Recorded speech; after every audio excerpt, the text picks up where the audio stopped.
Alors justement, puisqu'on est là-dedans, Wendy, Oui. moi je vous raconte l'histoire d'une collègue à moi. Oui. Elle s'appelle Julie. En fait, c'est pas son vrai nom, hein, mais bon. Alors Elle est dans Julie, la salle, non pardon? Elle est dans la salle, non? Non, elle n'est pas dans la salle, elle est à des milliers de kilomètres d'ici. Non, ouais, 1500 kilomètres. En fait, moi je travaille beaucoup avec des managers de projets qui me font travailler sur beaucoup de projets différents. Et il y en a, enfin la plupart des personnes avec qui je travaille, qui sont d'ailleurs des femmes, elles ont cette grande qualité, c'est que les choses se font mais dans la simplicité. C'est-à-dire, on échange quelques emails, on a une réunion, 2-3 coups de téléphone, et puis bon, ça roule, ça marche impeccablement. Avec Julie, c'est un petit peu différent. Julie est française. Je ne sais pas si ça impacte, mais je vous donne les informations comme elles viennent, hein. Julie est française, et alors, elle déjà, il faut que je bloque mon agenda 6 mois à l'avance. Et en fait, si je bloque pas mes dates, elle n'est pas contente, mais je sais très bien, parce que ça fait quand même près de 2 ans que je bosse avec elle, que dans les 6 mois, elle va me les changer 5 ou 6 fois. Donc, je ne sais pas comment lui dire, parce qu'à chaque fois, elle me dit « Ouais, mais si tu comprends, je ne contrôle pas cette partie-là. » Et elle me demande de faire des PowerPoint. Je déteste les PowerPoint, personnellement. Il y a un général américain en Afghanistan, il a dit c'est comme hypnotiser les poulets. Bon. Et alors, donc, elle me fait faire des PowerPoint avec 40 slides ou 50 slides, et quand je les envoie, elle me dit c'est très bien, c'est très très bien, et puis la phrase d'après c'est mais il y a ça et ça qu'il faut changer. Donc à force, c'est une catastrophe. Et puis, en plus, elle est tout le temps dans le contrôle, mais alors, une fois j'ai co-animé avec elle sur un MBTI, test de personnalité, et c'était avec des jeunes managers. Et le jeune manager, elle leur dit bon, qu'est-ce qui se passe quand il y a quelqu'un qui est tout le temps en retard? Alors le type, il cherche un peu, quoi. Et puis elle lui dit mais bon, vous savez, en fait, la bonne réponse, c'est vous le convoquez dans votre bureau, vous lui demandez les raisons, et vous lui dites faut que ça s'arrête. Et le type, il repart avec ça. Bon, enfin, je sais pas si ça vous convient, mais moi, je trouve que c'est pas forcément pour un Y. Hein, non, Il va falloir lui donner un peu plus d'arguments que ça. Voilà, Ouais. c'est ça. C'est pas forcément le bon truc. Donc elle fonctionne énormément là-dessus. Mais en même temps, moi, ce que j'ai l'impression, c'est que cette femme, c'est un sergent-major. Alors, qu'est-ce que je fais, Wendy? Oui, bon, enfin, merci Stéphane et merci pour m'avoir donné le cas avant, là, pour que je le lise un tout petit peu, ce que tu avais dit. Et tu avais dit que tu avais l'impression que cette femme avait tourné son dos à sa fémininité. Exactement. Et en fait, c'est là la complexité de la chose, parce que est-ce qu'elle est en train de perdre la partie que l'on sait qui va avec ce stéréotype de féminité, ou est-ce qu'on a fait quelque chose dans les entreprises et les organisations pour que les gens pensent à devoir faire le sergeant major plutôt que de faire le jardinier ou l'infirmière, on pourrait dire. Ou est-ce que c'est notre réaction, c'est quelque chose, est-ce que c'est vrai, on a les deux possibilités. C'est vrai qu'elle n'agit plus comme une femme, ou bien est-ce que c'est pas vrai, c'est que notre réaction par rapport à ce qu'on a déjà dans la tête, hein.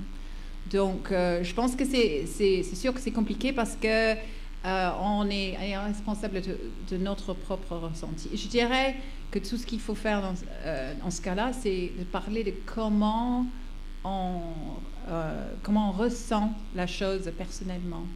Parce qu'on ne peut pas changer quelqu'un d'autre, mais on peut dire, ben là tu me paniques, j'ai l'impression que tu n'apprécies pas mon travail, on peut que donner le retour par rapport à ce que l'on ressent.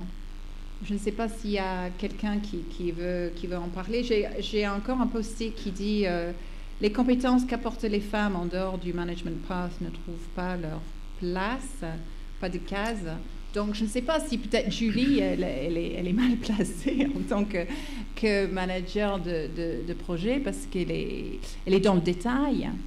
Et moi, avec mon idée de filmmaker, c'était l'idée d'utiliser la partie frontale du cerveau pour prendre du recul et pour dire mais qu'est-ce qui est important?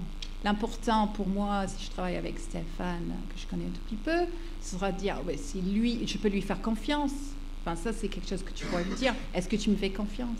Parce que quelqu'un qui a de l'expérience en consulting, tu connais ton truc, tu sais ce qu'il faut faire. Si tu n'as pas besoin de PowerPoint, tu es contre. On peut te faire confiance. Donc, je pense qu'il faut parler de ce que l'on a en nous et procéder comme ça. Je comprends. J'ai entendu le message. Donc, vous voyez, là, ce que ça veut dire ici, c'est que ce que j'entends, moi, c'est que je suis responsable de mes perceptions et aussi de ma communication par rapport à mes perceptions. Et c'est trop facile de dire, Julie, elle est comme ça et elle me pose tous ces problèmes. En fait, on est deux dans l'histoire. C'est ça que tu es en train de nous dire. Oui, je pense. Hein. Et encore, enfin, on ne connaît pas tout le background, Absolument. mais il est juste possible que Julie, parce qu'elle avait, elle avait cette attention aux détails et tout ça, c'est pour cela qu'elle était dans ce job. Et peut-être on a mal compris la fonction. Ça aurait été mieux de prendre quelqu'un qui avait plus de respect pour les compétences des autres. Juste pour terminer, je ne sais pas si ça va aller, mais le dernier post-it, c'était les différences sont enrichissantes si elles sont gérées. L'élément essentiel reste l'ouverture d'esprit et le respect de l'autre en tant qu'humain. Et je trouve que c'est très bien dit. Et moi, je dirais encore une fois, par rapport à l'innovation, c'est un peu une excuse de dire qu'on doit comprendre toutes les perspectives. On connaît des techniques d'innovation qui consistent en combiner, prendre la perspective de différents métiers parce qu'on est, quand même très cloisonné par rapport aux métiers.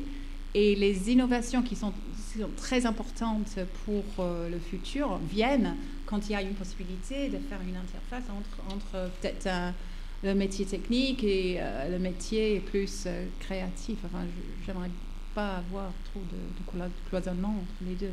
Donc, je ne sais pas si vous voyez le rapport, mais je veux dire, il est important de respecter les perspectives pour le jour où une idée nouvelle vient de quelqu'un qui doit trouver sa voie dans l'équipe. Et si on prend la perspective innovation d'un projet, il faut prendre en compte les idées de toute l'équipe et on ne peut pas... Enfin, cette histoire, cet aspect d'apprentissage quand on fait un projet, je trouve que c'est essentiel. Et j'ai récemment appris qu'on ne peut pas être curieux et avoir peur à la fois. C'est psychologiquement impossible. Donc, pas de panique, parce qu'on ne peut pas rester curieux à l'écoute de comment on pourrait faire, comment ouvrir l'esprit à différentes façons de faire si on panique, si on est dans l'adrénaline, flight et fight. Donc il y a des raisons psychologiques pour ne pas rentrer dans cette dynamique, si on peut. Ok. Merci Wendy. Est-ce que vous avez... c'est quand même bien intéressant déjà, parce que là on est vraiment dans le vif du sujet. Je pense que ça, par rapport à ce que j'ai entendu sur les post-it, on est en plein dedans en fait. Est-ce que dans la salle, il y a des micros? Est-ce que vous voulez intervenir, monsieur?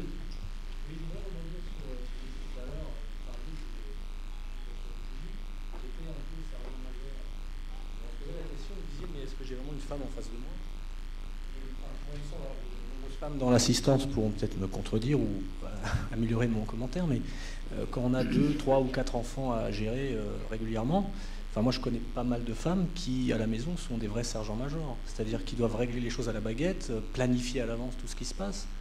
Et donc quelque part je vois pas vraiment enfin en d'autres termes, je vois pas pourquoi on pourrait pas avoir un sergent-major femme. C'est pas à mon sens complètement antinomique avec la personnalité maternelle peut-être d'une femme. Et j'en arrive à me demander si cette Julie, elle n'a pas, quelque part dans sa façon de gérer les gens dans ses projets, tendance à être plus maternelle qu'autre chose. Et on pourrait voir, est-ce qu'elle n'est pas un peu plus... est-ce qu'elle ne devrait pas justement être un peu plus... s'adresser à des adultes plus qu'à des enfants, en fait.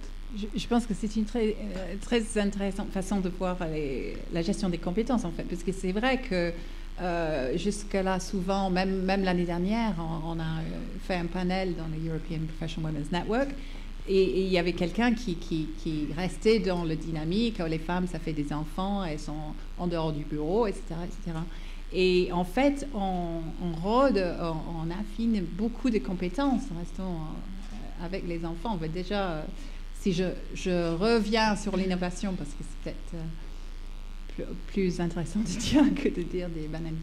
Mais là, pour l'innovation, il est important de parler aux enfants, ou de penser à qu'est-ce que voudrait dire un enfant sur ce problème. C'est une façon, c'est du brainstorming en fait. que de prendre un expert naïf, de sortir ça. Mais c'est vrai, le time management, c'est plutôt la femme et Sergeant Major, oui, c'est une bonne image. Donc, en fait, ce qu'on est en train de dire, c'est qu'on est en train de réutiliser un stéréotype qui n'est plus valable, qui n'est même pas validé par l'expérience de tous les jours. Et je pense que le time management, ça devient de plus en plus difficile dans les ménages. Donc, je pense que c'était une bonne question. C'est plutôt, je pense que caser un Sergeant Major en tant que project manager, c'est là la difficulté. C'est dommage qu'un project manager doit prendre ce stéréotype. Ok, impeccable. Je crois qu'on a une deuxième question par là-bas. Oui. En fait, moi, ce qui me vient à l'esprit en parlant de ça, c'est qu'on a parlé de stéréotypes et de cloisonnement de génération ou avec la PCM ou quoi, qu'il fallait un peu les éviter. Je pense que c'est pareil entre les hommes et les femmes. Maintenant, on a tellement expliqué aux hommes qu'ils étaient durs, méchants, salauds, qu'ils laissaient la femme tout faire à la maison et ils allaient boire au bar, que maintenant, à force qu'on culpabilise, ça a bien changé. Hein. Maintenant, quand vous regardez l'image de l'homme, même dans les pubs, on se rase, on s'épile, on change les enfants, on fait attention à sa femme, on fait la vaisselle, la cuisine. Enfin bon, il y a beaucoup de féminin qui s'est développé chez les hommes modernes. Et on a même des situations inversées où vous avez la femme qui prend le rôle de l'homme à la maison et vice-versa. Clairement, même par rapport aux enfants. Donc c'est peut-être pas encore ultra répandu, mais je pense que de plus en plus quand même, on a ce rééquilibrage-là. Quand Wendy disait c'est un petit peu réglé, je pense que quelque part, un peu oui, quoi. On a bien intégré en tout cas que c'est pas à la femme de tout faire et surtout de prendre le rôle domestique. Et donc la féminisation de l'homme, du coup, permet à la femme des fois de se masculiniser, je pense aussi, peut-être, à la Julie. Et c'est assez paradoxal. Donc je pense que les stéréotypes sont plus vraiment en vigueur. On assiste à un décloisonnement, en fait, un peu à tous les niveaux. Et je pense que c'est très intéressant, du coup, quand on a un interlocuteur, de regarder ce qu'il est lui, et pas se dire, tiens, c'est une femme, donc elle va réagir comme ça, ou c'est un mec, donc... Et juste, c'est un humain, quoi, je pense. Oui, c'est très bien, parce que je pense que c'est mieux dit que ce que j'essaie de dire. Mais c'est quelque chose qui m'est venu à l'esprit aujourd'hui, c'est le fait que, oui, c'est très bien, moi je dirais que même en France, c'est mieux qu'en Angleterre, parce qu'en Angleterre, avec le commuting, c'est presque impossible. Enfin, il y a des difficultés de management du temps en plus, donc ça recrée des rôles très traditionnels au sein d'un ménage.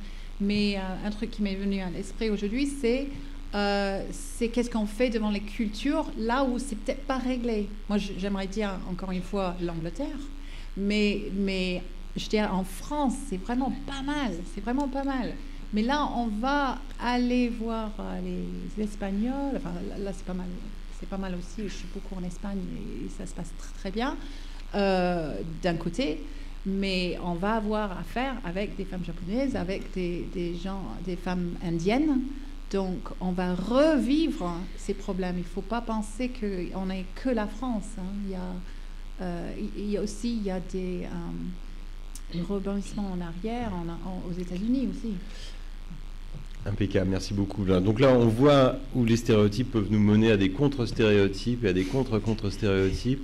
Donc ça montre, en fait là vous venez déjà, dans votre échange, vous avez répondu aux 3/4 des questions, qu'est-ce qu'on fait avec ce type de personne? Eh bien non, parce que c'est pas un type de personne, donc on ne fait pas. Vous voyez, c'est une autre approche. Bon, merci beaucoup Wendy. Alors maintenant, oui, pardon. Non, je voulais juste faire une remarque qui était amusante, qui montre qu'on n'est pas là pour rien. C'est que vous nous avez décrit un cas avec votre sergent-major, un problème de communication, et que quand même, ce qu'il en est sorti, ce qu'il en sort en premier, c'est quand même que c'est une femme. Et vous vous tournez vers Wendy pour poser la question. Et c'était préparé comme ça depuis des mois pour que je sorte le vocabulaire qui vient avec. Justement. Et donc on entend la femme maternante, l'homme qui se féminise. On n'est pas là pour rien, quoi. Là, on a un bon matériel parce que on vit dans le cliché, dans le cliché tout le temps, pour tout, pour les femmes, pour les Chinois. On est dans le cliché absolu, même là. Mais oui, et alors, ça nous piège dans tous les coins. Hein. Je peux vous donner un exemple. Moi, j'ai une j'ai une belle-sœur qui habite dans la région, parce que moi j'habite pas ici, et elle me dit, à la fin de l'été, elle me dit, j'étais à une compétition de boules, où en fait il y avait deux types d'équipes, il y avait un adulte, un homme avec un enfant de moins de 12 ans, soit un homme avec une femme. Vous voyez, vous comprenez? C'est-à-dire une femme, c'est un enfant de moins de 12 ans, pour jouer à la pétanque, pour jouer aux boules. Vous voyez où ça peut mener? Et c'est pas méchant, hein, on n'y pense pas. Bon, je prends une dernière question, parce que là, il faut qu'on passe aux autres. Allez-y. Ah, pardon, excusez-moi. Parce qu'avec la lumière, on ne voit pas bien. Alors, en fait, la dernière chose avant qu'on sorte, parce qu'on est retombé dans des stéréotypes, et le problème qui était là, c'était que vous exprimiez un souci dans votre relationnel avec cette personne. Et la seule chose auquel on n'a pas répondu, c'est qu'est-ce que vous comptez faire, en fait, pour sortir de ce problème. Parce que c'est pas parce qu'on vous explique qu'il y a des sergents-majors à la maison, parce qu'il y a des dictateurs, hommes et femmes, hein, il y a beaucoup de stéréotypes aussi là-dessus, que vous avez réglé le problème. Et qu'en fait, il y a quelque chose que disait Wendy dans la relationnelle et dans la communication entre deux individus, et d'aller expliquer à cette personne ce qu'elle vous fait ressentir, et le stress que ça génère, par exemple. Tout à fait. Alors, bon, je vais répondre très brièvement, mais c'est vraiment important, parce que c'est, comme on dit en anglais, c'est le moment où le caoutchouc touche la route, là. On rentre dans la réalité des choses. Hein. En fait, ce qui s'est passé dans l'intervalle, parce que cette histoire s'est passée il y a 3-4 mois, c'est qu'en fait, je comprends que cette femme, en fait, elle vit dans un stress permanent. Et l'autre jour, elle m'a téléphoné en me disant « Mon chiffre d'affaires a baissé de 80% depuis 2 ans, je ne sais pas quoi faire. » Et du coup, ce qu'elle manifestait, c'était son stress. Maintenant, ma relation, elle a complètement changé avec elle. Mais j'ai compris aussi ma responsabilité que j'aurais pu avoir si j'avais réagi violemment en lui disant « Écoute, maintenant, t'arrêtes de faire comme ça, parce que c'est pas comme ça qu'il faut faire. » Vous comprenez? J'étais très responsable, en fait, aussi dans ma façon, vraiment dans mes perceptions. Donc, je pense qu'il faut aussi... il y a un bouquin qui s'appelle « Les 4 accords Toltec ». Une des règles, c'est qu'il ne faut pas le prendre personnellement. En fait, elle était en train de manifester des trucs qui n'avaient rien à voir avec moi. Et il fallait que j'en sois conscient, c'est tout. Alors, vous, et puis vraiment, on a 30 secondes parce que sinon, on va être en retard. Ok, d'accord, je vais être très court. En fait, j'ai 2 commentaires, pas vraiment les questions. Le premier commentaire, c'est... Je suis vraiment surprise dans quelle direction ce débat a parti, parce que le problème initial que vous avez raconté au début avec Julie, ou project manager, etc., pour moi, il n'y a rien à voir. Est-ce qu'elle est une femme ou un homme? C'est vraiment une relation que la personne qui est project manager ne respecte pas votre travail au niveau de communication, etc. Moi, je vois rien que c'est vraiment lié où j'ai pas senti où le problème, est-ce que c'est une femme ou un homme? Ça peut être égal. Oui, en fait, il faut que l'on termine, mais c'est ça que j'ai dit. C'est plutôt le ressenti, ça complique le ressenti de Stéphane du fait qu'il était en train de dire « et ça, c'est une femme qui me fait ça oui. ». En fait, c'est ce que l'on a, c'est les restes des stéréotypes. D'accord, mais c'est vrai, ça fait partie de son ressenti. Oui. Donc, et deuxième commentaire, c'est par rapport de votre commentaire qu'en France, c'est pas mal. Je voudrais dire quand même qu'en France, c'est ma impression qu'il y a toujours beaucoup de femmes qui ne travaillent pas, beaucoup de femmes qui manquent dans certains domaines, surtout par exemple les femmes ingénieures, le project manager aussi, pas trop. Et venez nous voir au European Professional Women's Network pour continuer le débat, parce que là, on va passer au sujet. Oui, on en parle beaucoup, il y a des problèmes, mais je veux dire, par rapport aux autres pays... je voudrais dire, dans certains pays où tous les femmes travaillent, les problèmes sont beaucoup moins. Parce que tous les femmes, c'est plutôt des questions de personnalité, de caractère. Merci. Merci beaucoup. Alors maintenant, je me tourne vers... merci beaucoup, Wendy. Déjà, je vois que ça chauffe pas mal quand même. Alors, maintenant, je me tourne donc vers Marie-Hélène. Alors moi, celle-là, je ne l'ai pas vécu personnellement. Je l'ai vu devant moi se dérouler sur plusieurs mois. C'est un monsieur qui s'appelle Christian, qui est un ancien... cadre, enfin ça fait longtemps qu'il est dans cette société, dans le service RH, et il a noué depuis 2-3 ans des liens avec un garçon qui est beaucoup plus jeune, qui s'appelle Kevin. Et donc c'est un petit peu comme si Christian il avait pris sous son aile, il lui dit, tu sais, la boîte c'est important, les valeurs de l'entreprise, il faut respecter tout ça. Enfin, il le materne un petit peu et puis en même temps il lui donne des informations en disant voilà, les choses c'est comme ça. Oui, c'est un peu le genre de personne qui dit dans la vie, voilà. Bon, 3 petits points. Et il se trouve qu'il y a quelques mois, Christian a été amené à travailler pour la première fois avec Kevin, donc à lui déléguer un projet. Et alors là, ce projet, quand Kevin a regardé le cahier des charges, il a dit mais attention, là on dépasse de 20% les ressources, en particulier les ressources en temps qui ont été prévues. Donc il dit moi ça m'intéresse pas de passer des nuits ici, c'est pas mon truc. Et là, Christian, évidemment, lui a vanté les bénéfices du projet en disant « Non mais tu comprends, c'est bon pour ton image à l'intérieur de la boîte, ça va favoriser ta carrière, donc c'est bien que tu le fasses. » Bon, en fait, la question a été un petit peu escamotée, mais alors ça continue ensuite parce que à ce moment-là, Christian a commencé à dire à Kevin « Bon, alors maintenant, quand tu veux communiquer avec mes gars, tu fais comme ça. Tu m'envoies un mail, moi je leur fais passer l'information, et si tu veux organiser des réunions, il faut bien que tu me préviennes 2 semaines à l'avance, parce que sinon c'est pas possible. » Et donc bon, le projet démarre, et puis pendant un moment, ça a duré plusieurs semaines, en fait, Christian il a entendu parler de rien. Et un jour, il se retrouve à la cafétéria, et qu'est-ce qu'il voit? Il voit Kevin à une table, avec 3-4 des gens de l'équipe de Christian, en train de discuter justement du projet. Donc l'autre, il s'est senti totalement trahi. Il a dit, mais qu'est-ce que c'est que ce truc? Ils respectent ni la hiérarchie, ni les règles de la société. Ils font ça dans un lieu public où tout le monde peut entendre. Il y a de la musique. Qu'est-ce que c'est que ce truc? Il dit, moi, c'est la dernière fois que je travaille avec Kevin. La prochaine fois, je prendrai un jeune un petit peu plus malléable. Ça, c'est un petit peu l'histoire. Alors maintenant, ce genre de choses, qu'est-ce qu'on peut faire? Qu'est-ce qu'on peut dire? Alors, il faut tout de suite dire à Christian que le prochain jeune malléable, ça sera la même chose. Hein. On ne sera pas du tout... c'est pas une question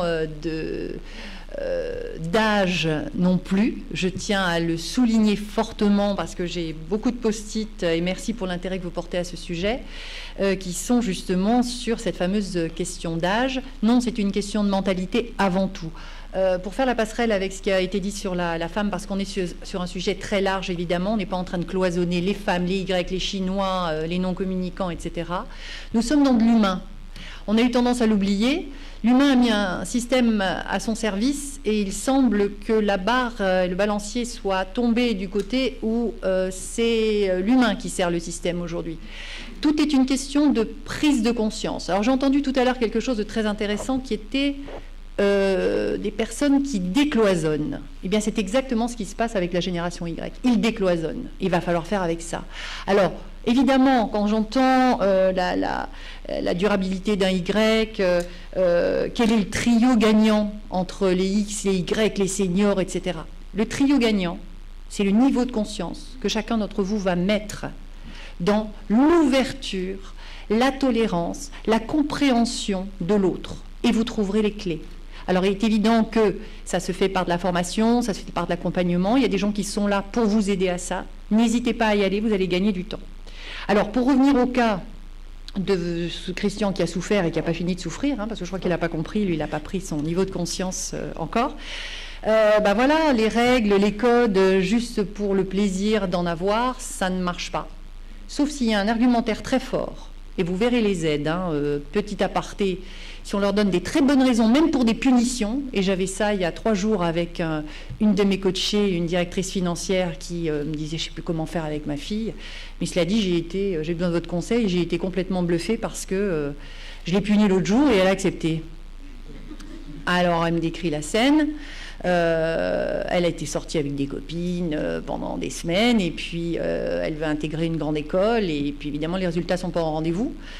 Alors la mère y est allée de ça, qui est évidemment une mère monoparentale, donc ça n'aide pas, mais pourtant ils sont très adaptés, je vous rassure aussi là-dessus. Eh bien elle lui a dit voilà, tu ne vas plus sortir pendant 2 semaines, ni les week-ends, ni les mercredis soirs, comme elle avait à son habitude, tu vois plus tes copines, parce que si tu veux intégrer telle école, il faut que tu passes par telle et telle étape, parce que ça veut dire que là, si tu gagnes du temps en prenant 2 heures par jour, en faisant ça, ça, ça et ça, tu vas y arriver. La gamine a dit ah ouais, d'accord. Et elle n'y croyait pas, elle s'est dit je vais avoir la tête pendant 2 semaines, etc. Ça a fonctionné parfaitement. Les arguments étaient de poids. Elle a étayé le rationnel qui a parlé à cet enfant, ça marche. Alors, pour un Y, s'il y a les bons arguments, pas de souci. Mais les règles pour les règles, ça ne marche pas. La hiérarchie pour la hiérarchie qui va lui faire perdre 2 semaines, qui va en plus lui faire perdre tout l'aspect forward d'un email, qui, s'il est en voyage, il n'aurait pas eu le temps de répondre, etc.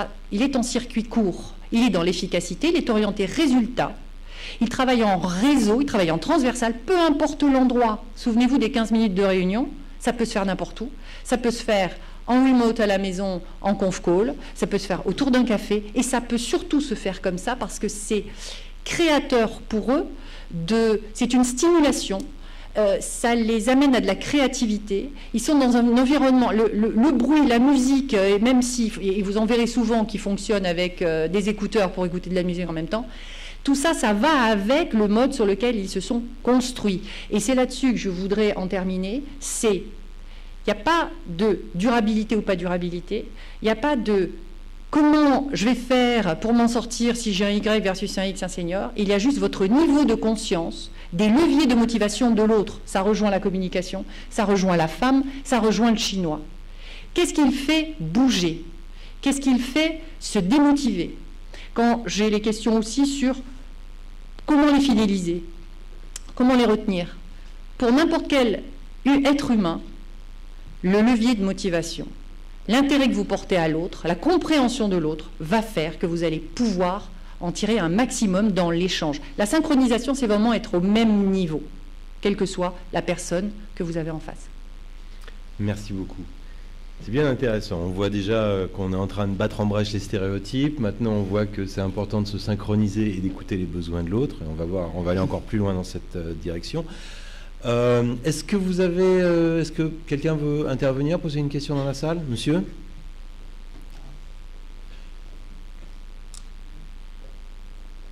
Le micro arrive.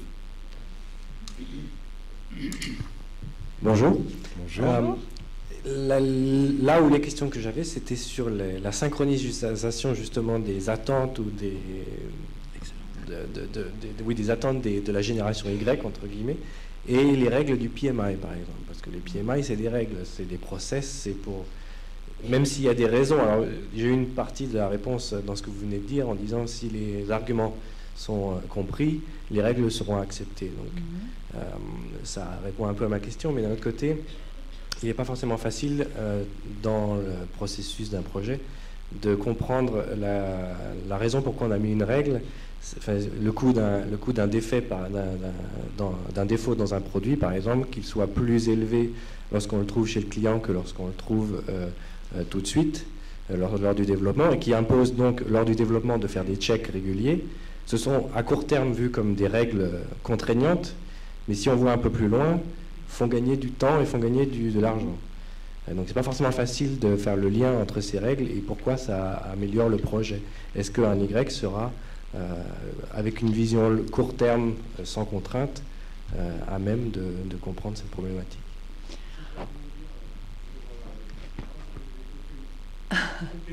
Alors allez-y, complétez. On parle là de développement, mais par exemple quand on est sur des gros projets où il y a des enjeux financiers et à long terme entre deux entreprises, le réseau, le fonctionnement de réseau par la génération Y et tout peut avoir même des impacts assez négatifs, et on ne donne pas ces informations, on ne donne pas un certain nombre d'informations aux gens qui participent au projet pour des raisons de confidentialité, de stratégie, de politique. Comment gérer justement ces Y dans ce cadre-là? Alors, merci pour ces questions complémentaires, en effet. Alors, pour la première partie, le Y est motivé par tout projet porteur de sens. Et si ce sens intègre des règles, et j'ai entendu du sens, à mon sens, on se resynchronise dans ce que vous disiez, qui était que si c'est pour gagner de l'argent plus rapidement parce qu'on a fait les checks en amont plutôt qu'en aval, il y a de l'argument, il y a du poids, il y a du sens. À vous d'aller vérifier que dans votre façon de l'exposer au Y, vous avez bien vérifié avec lui que ça lui parle et que vous avez mis tous les arguments pour qu'il y ait la notion d'engagement. Et c'est là qu'on revient aux notions aussi de fidélisation. Motivation, fidélisation, c'est vraiment sur l'engagement et le sens qu'il y a derrière. L'avantage aussi, c'est que le Y a vraiment une vision immédiate de retour sur investissement. Donc pour la partie dont vous parliez, on est en plein dans le sujet. Alors, pour ce qui est de ce que... Pardon, oui.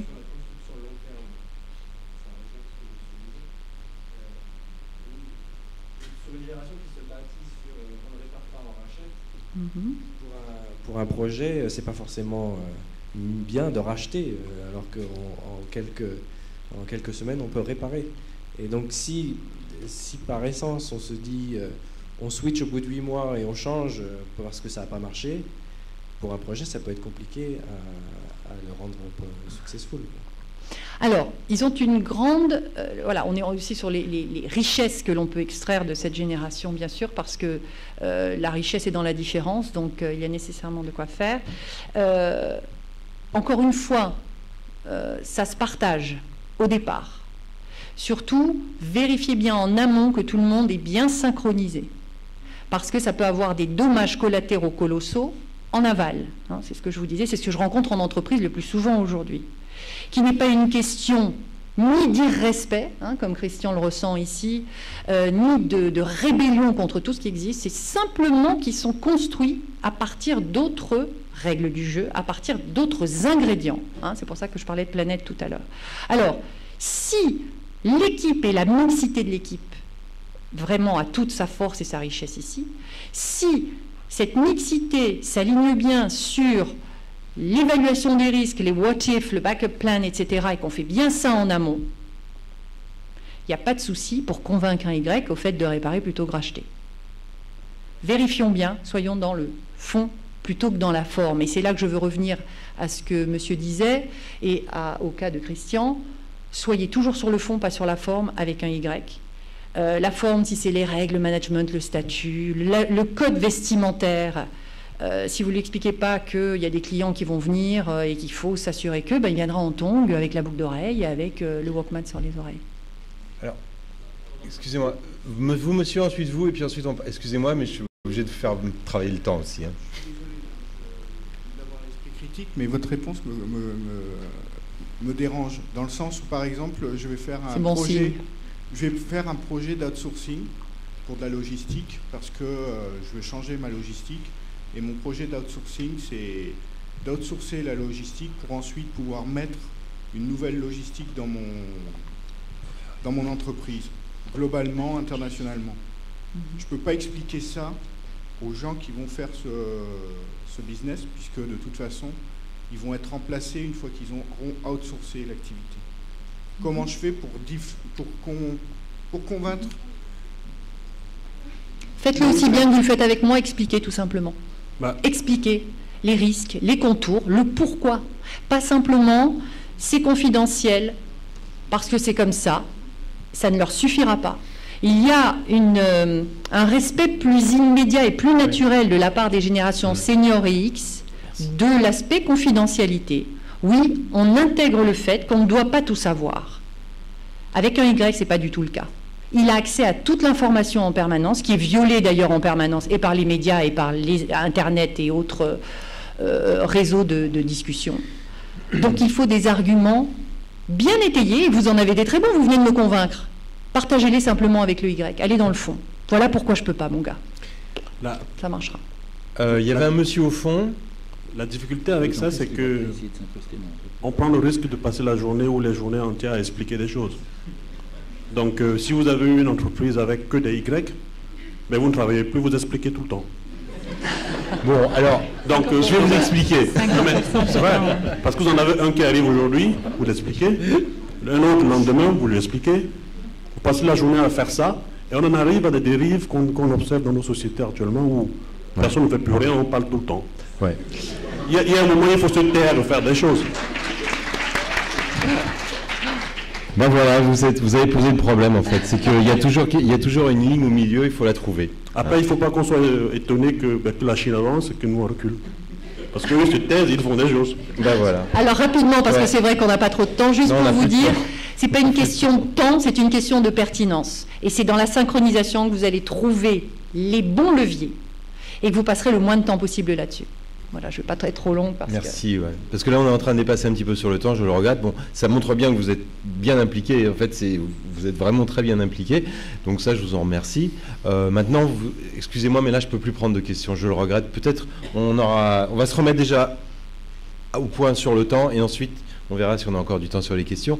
Et justement, maintenant, je voudrais aborder l'aspect vraiment culture. Et c'est vrai que c'est une bonne idée que Emmanuel ait mis cette superbe veste chinoise, parce qu'elle est vraiment absolument ravissante.